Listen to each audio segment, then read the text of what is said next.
Mental health is a very critical component of well-being. Just like the rest of the world, Pakistan में भी it is stereotyped, stigmatized, lack of awareness के ऊपर ठीक है ज़्यादा discussion नहीं होती सब्जेक्ट के ऊपर, जिसकी वजह से एक बहुत ज़्यादा ग्रोइंग कंसर्न है.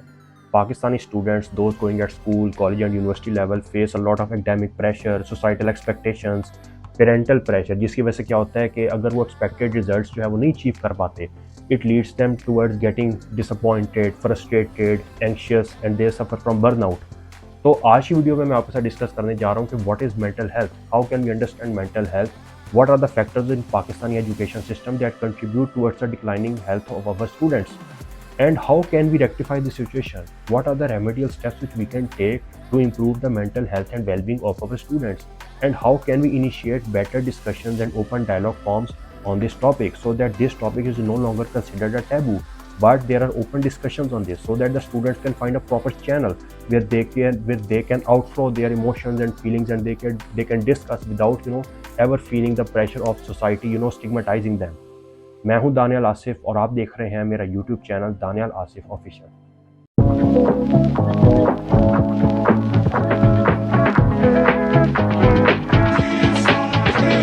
देखें, सबसे पहले अगर आप मेंटल हेल्थ को अंडरस्टैंड करें तो मेंटल हेल्थ जो है इसको पाकिस्तान में बहुत ज़्यादा स्टिग्मेटाइज किया जाता है. इसके ऊपर डिस्कशंस ही नहीं होती ज़्यादा. अगर कोई स्टूडेंट जो है वो कहता भी है आगे कि जी I am suffering from mental health, तो वो जो है उसको कह दिया जाता है कि नहीं यू आर गेटिंग कन्फ्यूज्ड, आप ओवर थिंक कर रहे हो, आपको ज़्यादा मेहनत करने की ज़रूरत है, you need to focus on your studies, you don't need to get distracted, avoid using social media. इस तरह के स्टीरियोटाइप्स का सामना करना पड़ता है. वर्ल्ड हेल्थ ऑर्गेनाइजेशन की स्टैटिस्टिक के मुताबिक in Pakistan there are only 0.19 psychiatrist per 100,000 people, which is far below the recommended ratio of 1 psychiatrist per 10,000 people. तो यहाँ से पता लगता है कि हमें ज़्यादा वेल ट्रेंड और हाईली क्वालिफाइड एक्सपीरियंस साइकियाट्रिस्ट और साइकोलॉजिस्ट लाने की ज़रूरत है, प्रॉपर प्रोफेशनल काउंसलर्स लाने की ज़रूरत है अपने स्कूल्स, कॉलेजेस, यूनिवर्सिटीज़ में, ताकि जो हमारे बच्चे हैं उनको ज़्यादा बेहतर तरीके से अंडरस्टैंडिंग हो कि what actually is mental health. और अगर मेंटल हेल्थ के ऊपर जोर नहीं दिया जाएगा तो this situation can deteriorate in the upcoming years. अगर आप पाकिस्तान के एजुकेशन सिस्टम को अंडरस्टैंड करें तो यहाँ पे बहुत ज़्यादा कॉम्पिटिटिव एनवायरनमेंट होता है. सारा जो जोर है वो मेमोराइजेशन टेक्निक्स के ऊपर है, रटा सिस्टम है, ठीक है. क्रिएटिव स्किल्स स्टूडेंट्स की डेवलप नहीं की जाती, क्रिटिकल थिंकिंग जो है वो उनके अंदर फॉस्टर नहीं की जाती, जो है वो असेसमेंट प्रोग्राम्स या रिसर्च वर्क पे जोर नहीं दिया जाता. फिर हमारा जो मैट्रिकुलेशन और इंटरमीडिएट का सेटअप है, इसके अलावा हमारे जो यूनिवर्सिटीज़ के एंट्रेंस एग्जाम्स हैं या हमारे जो स्कॉलरशिप प्रोग्राम्स हैं वो इतने ज़्यादा कॉम्पिटिटिव हैं कि वैकेंसीज बहुत थोड़ी हैं और एप्लीकेंट्स की जो है वो एक लाइन लगी हुई है. अब जो तो स्टूडेंट्स को पास कर जाते हैं उनका तो काम चल जाता है, बट मेजॉरिटी जो है जो फेल हो जाती है या जो उस लेवल पे नहीं पहुंच पाती, they suffer from anxiety, depression, frustration, ठीक है. 2021 में एक ट्रेजिक इंसिडेंट हुआ था कि 16-year-old Pakistani boy committed suicide because he was not able to get the desired marks which his parents wanted in matriculation exam, ठीक है. तो यहाँ पे जो है वो एप्लीकेंट्स बहुत ज़्यादा हैं, वैकेंसी सीट्स बहुत कम है, ठीक है. 2023 में NUST university, one of the top level universities in Pakistan, वहाँ पे 60,000 एप्लीकेंट्स ने जो है वो अप्लाई किया और उनमें से ओनली 2,000 वर सिलेक्टेड. तो यहाँ से आपको पता लग रहा है कि पासिंग रेशो जो है वो एंट्रेंस रेशो कितनी कम है. तो ऐसा कुछ करने की ज़रूरत है कि या तो आप अगर सीट्स बढ़ाएं, और अगर आपके पास इतनी वैकेंसीज नहीं है तो फिर आप इतने एप्लीकेंट्स को एंटरटेन ही ना करें. और ये इसलिए होता है बिकॉज स्कूल लेवल पे हमारे पास प्रॉपर काउंसलर्स मौजूद ही नहीं है,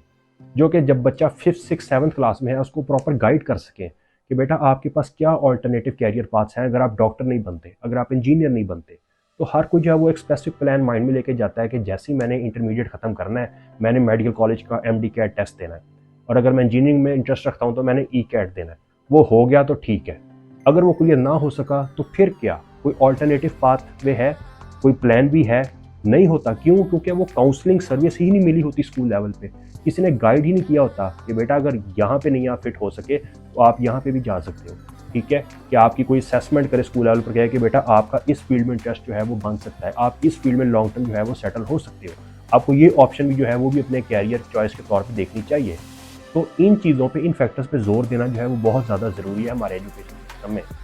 अब कुछ अगर स्टैटिस्टिक्स मैं आपके सामने रखूं रिगार्डिंग मेंटल हेल्थ तो आपको पता लगेगा कि कितने अलार्मिंग लेवल्स हम रीच कर चुके हैं पाकिस्तान में. फॉर एग्जांपल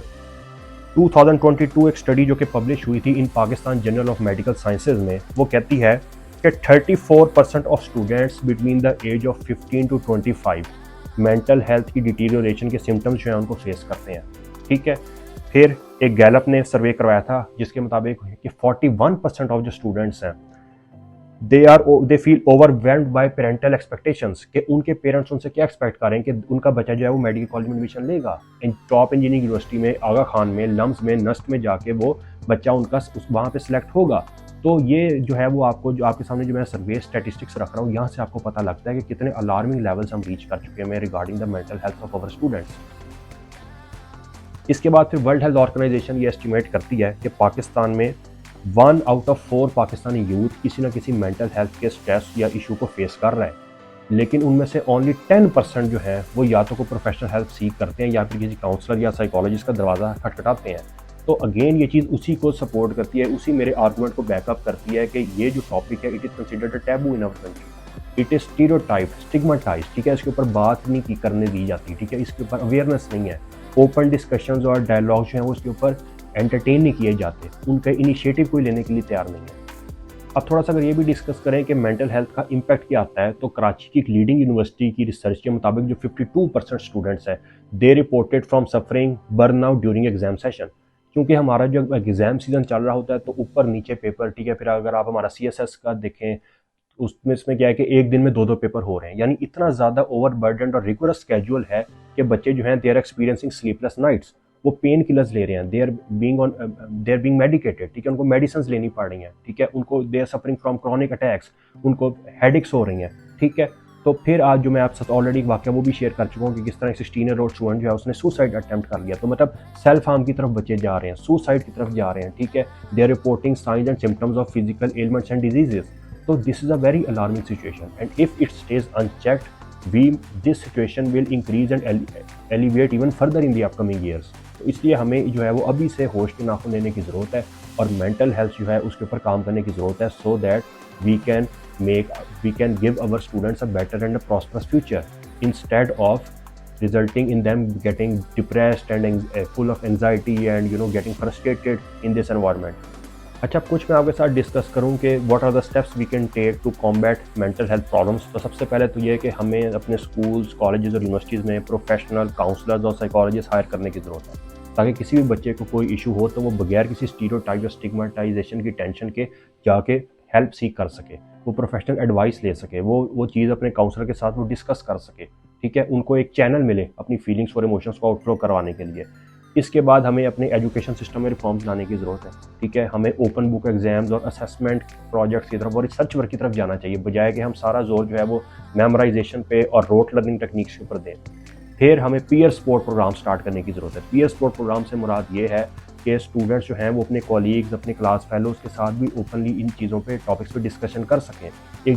हम एक दूसरे को भी सपोर्ट करें, हम एक दूसरे से भी मोटिवेट हो और एक दूसरे से हेल्प सीख करें अगर कोई भी हमें प्रॉब्लम हो रही है तो। इसके बाद हमें पेरेंटल एजुकेशन के ऊपर भी जोर देने की ज़रूरत है रिगार्डिंग दिस टॉपिक्स, ठीक है, कि किस तरह पेरेंट्स की जो है वो बहुत ज़्यादा एक्सपेक्टेशंस जो हैं और सोसाइटी की जो एक्सपेक्टेशंस हैं वो बच्चों को एंग्जाइटी और बर्नआउट की तरफ लीड करती हैं। तो उसकी बहुत ज़रूरी है कि पेरेंट्स को और कम्युनिटी को भी एजुकेट किया जाए, ठीक है, अवेयरनेस सेशंस किए जाएँ, सेमिनार्स कंडक्ट करवाए जाएँ, वर्कशॉप किए जाएँ जहाँ पे उन पेरेंट्स को बुलाया जाए और टीचर्स जो हैं वो पेरेंट्स के साथ बैठें और वर्कआउट करें चीज़ों पे कि किस तरह जो है वो हम अपने बच्चों के ऊपर से जो एक्सपेक्टेशंस का जो पहाड़ है वो कम कर सकते हैं, ठीक। मेंटल हेल्थ इश्यूज़ को कॉम्बैट करने के लिए बहुत ज़रूरी है कि हमारे पेरेंट्स, हमारे एजुकेटर्स, मेंटल हेल्थ प्रोफेशनल्स और पॉलिसी मेकर्स सब एक पेज पर आएँ और एक ऐसा बैलेंस्ड और कंड्यूसिव एनवायरनमेंट पैदा करें जहाँ पे स्टूडेंट्स की जो वेलबींग है उसको प्रायोरिटाइज़ किया जाए, जो एकेडमिक प्रेशर है, सोसाइटल एक्सपेक्टेशंस है, उनको थोड़ा कम किया जाए, जो हमारे एजुकेशन सिस्टम को थोड़ा कम रिगोरस और उसके जो बर्डन है उसको डिक्रीज़ किया जाए, ठीक है, और ऐसा माहौल स्टूडेंट्स के लिए पैदा किया जाए जहाँ पे वो ना सिर्फ एकेडमिकली थ्राइव करें बल्कि इमोशनली भी थ्राइव करें, ठीक है,